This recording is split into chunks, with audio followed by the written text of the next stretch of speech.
Hello students, আশা করি তোমরা সবাই ভালো আছো। দেখো, আজকের ফিজিক্যাল সায়েন্সের পেজ নম্বর 242 করাবো। তাহলে প্রথমে এমসিকিউগুলো দেখো। একের দাগে কী বলছে, বায়ুমণ্ডলের কোন স্তরটি সবচেয়ে বেশি শীতল? সবচেয়ে বেশি শীতল কোন স্তরটি? অপশান সি, মেসোস্ফিয়ার স্তর। দাগ মেরে নাও, অপশান সি, মেসোস্ফিয়ার। দুয়েরটা কী বলছে, 11.2 লিটার আদর্শ গ্যাসের জন্য এসটিপিতে পিভির মান কত হবে? দেখো, 22.4 জন্য ওখানে এনটা কত হবে? 1। সেক্ষেত্রে 11.2 জন্য কত হয়ে যাবে? 0.5 আরটি। তাহলে অপশান বি সঠিক, 0.5 আরটি। তিনের দাগ কী বলছে, গ্যাসীয় পদার্থের বাষ্প ঘনত্ব ডি ও আণবিক ভর এম এর মধ্যে সম্পর্কটি কোনটি সঠিক হবে? তাহলে দেখো, ডি সমান 1/2 ইন্টু এম, মানে বাষ্প ঘনত্ব সমান হাফ ইন্টু আণবিক ভর। তাহলে অপশান বি সঠিক উত্তর। চারটে কি বলছে, নিচের পদার্থগুলির মধ্যে কোনটির তাপ পরিবাহিতা সর্বাধিক? তাহলে তাপ পরিবাহিতা সর্বাধিক কার? হীরার। অপশানগুলোর মধ্যে হীরার বেশি, তাহলে অপশান এ সঠিক উত্তর। প্রিজমের মধ্য দিয়ে সাদা আলোর প্রতিসরণের ক্ষেত্রে যে বর্ণের বিচ্যুতি সর্বোচ্চ সেটি হলো কোনটি? বিচ্যুতি সর্বোচ্চ কোনটির? বেগুনি। অপশান ডি, বেগুনি। তারপরে দেখো, বিবর্ধিত অসৎ বিম্ব গঠিত হয় ড্যাশ দ্বারা? তাহলে সঠিক উত্তর হচ্ছে উত্তর লেন্স দ্বারা। নিচের কোনটি প্রবাহ মাত্রাকে নির্দেশ করে? তাহলে প্রবাহ মাত্রা আই সমান কি জানি আমরা? দেখো, আই সমান কিউ বাই টি। তাহলে প্রবাহ মাত্রা কী হবে? কিউ রাখো কি? Coulomb by second. তাহলে কী হবে? কুলম্ব পার সেকেন্ড, সির অপশান। আটেরটা দেখো, 20 ওহম রোধ বিশিষ্ট একটি পরিবাহের মধ্য দিয়ে 0.2 অ্যাম্পিয়ার তড়িৎ প্রবাহিত হলে বিভব প্রভেদ কত হবে? তাহলে এক্ষেত্রে দেখো, আমরা ওহমের সূত্র অনুযায়ী কী জানি? ভি সমান আই আর। তাহলে মান বসিয়ে দিলে ভির মান 0.2, এই আই এর মান 0.2 ইন্টু আর এর মান 20, সেখান থেকে কাটাকাটি করে 4 ভোল্ট উত্তর আসছে। তাহলে সঠিক উত্তর হচ্ছে অপশান ডি, 4 ভোল্ট। আলফা কণায় উপস্থিত 2টি প্রোটন ও 2টি নিউট্রন। ডির অপশান 2টি প্রোটন ও 2টি নিউট্রন। তারপরে দেখো, আধুনিক পর্যায় সূত্র পদার্থে কোন ধর্মের ওপর নির্ভর করে তৈরি? তাহলে আধুনিক পর্যায় সূত্র কি? পারমাণবিক সংখ্যার উপর নির্ভর করে তৈরি। Option A. তারপরে দেখো, নিচের কোন যৌগটির মধ্যে কোনো অণুর অস্তিত্ব নেই? দেখো, আয়নীয় যৌগদের ক্ষেত্রে অণুর অস্তিত্ব থাকে না। তাহলে এক্ষেত্রে আয়নীয় যৌগ কোনটি? Calcium oxide. ক্যালসিয়াম অক্সাইড হচ্ছে আয়নীয় যৌগ। অ্যাসিডযুক্ত বিশুদ্ধ জলের তড়িৎ বিশ্লেষণ করলে ক্যাথোড ও অ্যানোডে উৎপন্ন গ্যাসের আয়তনগত অনুপাত হলো কী হবে বলো তো? 2:1। যে গ্যাসটি নেসলার বিকারক ব্যবহার করে শনাক্ত করা যায় তা হলো কি? Ammonia, NH3। Option A, NH3। নিচের কোন ধাতুটি কার্বন বিজারণ পদ্ধতির সাহায্যে নিষ্কাশন করা হয়? সেটা হচ্ছে কি? জিঙ্ক। এদিকে রয়েছে অপশান ডি, জিঙ্ক।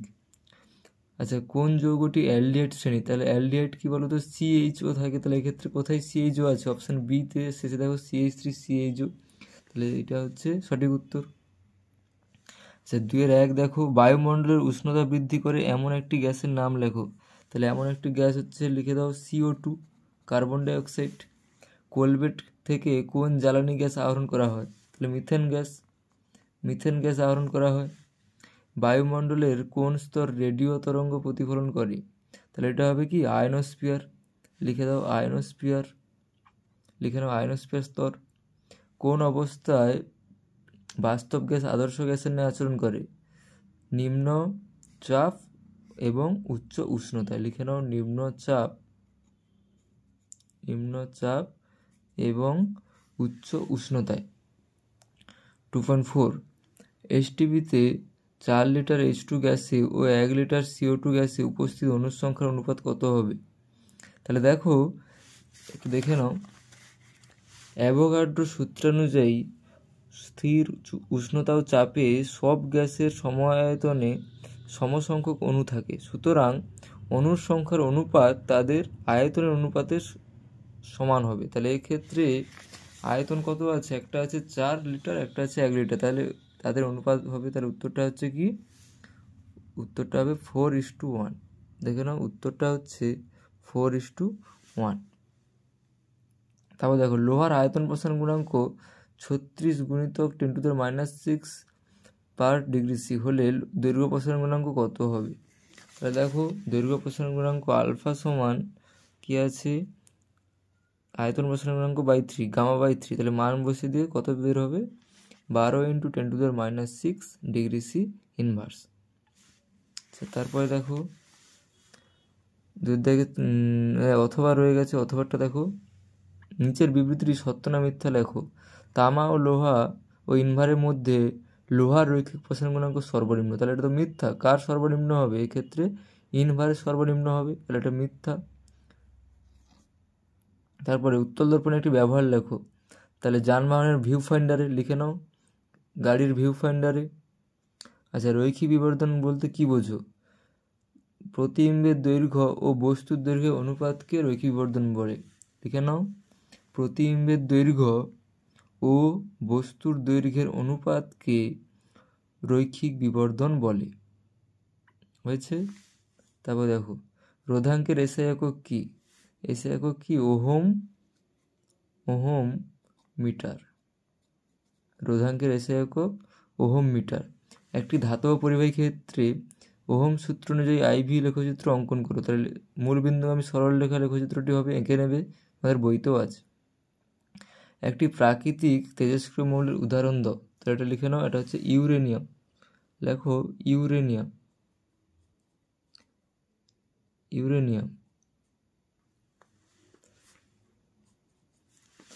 বিটা কণার এসআই এককে আধানের মান কত? তাহলে বিটা কণার এসআই এককে মান হচ্ছে দেখো -1.6 × 10⁻⁹ কুলম্ব। -1.6 × 10⁻⁹ কুলম্ব। তারপরে দেখো বাম স্তম্ভ ডান স্তম্ভ অ্যামালগামের মধ্যে যেটি অবস্থিত থাকবে সেটি কি? পারদ থাকবে Hg। থার্মিট পদ্ধতিতে নিষ্কাশিত ধাতু হচ্ছে Fe। দুষ্টু মৌল বলা হয় হাইড্রোজেনকে, আর সন্ধিগত মৌল হচ্ছে নিকেল, সোজাসুজি। তারপর দেখো FiBrClকে ক্রমহ্রাসমান তড়িৎ অনুসারে সাজা, তাহলে ক্রমহ্রাসমান তড়িৎ কার সবচেয়ে বেশি? F এর সবচেয়ে বেশি, তারপর Cl, তারপর Br, সবার শেষে I থাকবে, তুলে নাও। F > Cl > Br > I, হয়েছে। তারপর দেখো তড়িৎ বিশ্লেষণ পদ্ধতি ব্যবহার করে কোন ধাতু বিশুদ্ধ করা হয়? তাহলে এটা একটা লিখে নাও, তামা বিশুদ্ধ করা হয়। বিশুদ্ধ জল, লবণ জল ও চিনির শরবতের মধ্যে কোনটি তড়িৎ বিশ্লেষ্য হবে? তাহলে এক্ষেত্রে লবণ জল হবে তড়িৎ বিশ্লেষ্য পদার্থ। শূন্যস্থান পূরণ করো। তড়িৎ বিশ্লেষণের সময় তড়িৎ বিশ্লেষণের মধ্যে দিয়ে তড়িৎ পরিবহন করে কে? লিখে নাও আয়ন তড়িৎ পরিবহন করে। ইউরিয়া উৎপাদনে ব্যবহৃত দুটি পদার্থের নাম কি? কি ব্যবহার করা হয়? তাহলে একটা হচ্ছে অ্যামোনিয়া আর একটা হচ্ছে CO2, লিখে নাও NH3O CO2। অ্যামোনিয়া গ্যাস শুষ্ক করার জন্য কি ব্যবহার করা হয় বলো তো? এটা হচ্ছে CaO, ক্যালসিয়াম অক্সাইড, লিখে নাও CaO, যার নাম হচ্ছে ক্যালসিয়াম অক্সাইড। 216 দেখো নাইট্রোলিম কি? তাহলে নাইট্রোলিম কি বলো তো?